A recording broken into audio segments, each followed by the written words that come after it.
時突然間嘔咗3次，見到佢嘔完啊胃口差咗，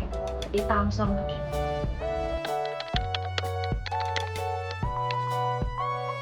當初咧就去咗普通科嘅醫院，見到佢個腎指數好高啦。咁跟住佢就試咗3日嘅血運，之後情況仲要再差咗，嗰下都諗，可能就需要內科醫生嘅建議。即係食大呢一邊咧，咁佢哋都有專科嘅醫生，係啦，咁所以就選擇過嚟食。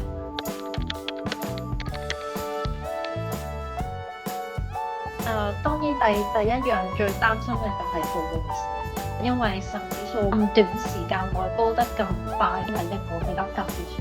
見完 Angela 醫生之後咧，咁佢都解釋咗俾我聽啦，佢有腎病，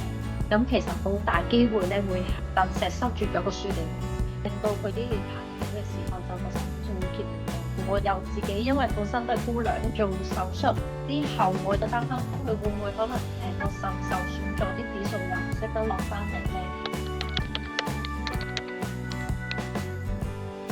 我哋內科醫生揾到佢咩事咩原因，就即刻轉介咗去手術科，就俾 case 醫生去做咗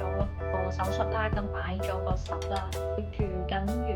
期間咧，其實佢嗰個情況都已經見到個好。佢講緊做完手術24小時之後，其實個指數都已經落超過1半，由1000幾去到有咁明顯嘅好轉。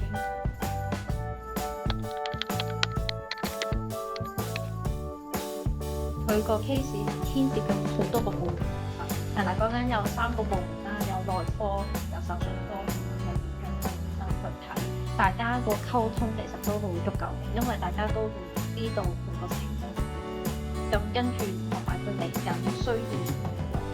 我自己都係一個好緊張嘅主人，但係好多時咧，佢哋有少少唔舒服，已經會有好多古仔出現，亦都會同佢哋即係同醫生啊佢哋去講我嘅創傷，咁佢哋亦都會俾一個好專業嘅意見我，但佢哋解釋完之後我就咁放心啲啦。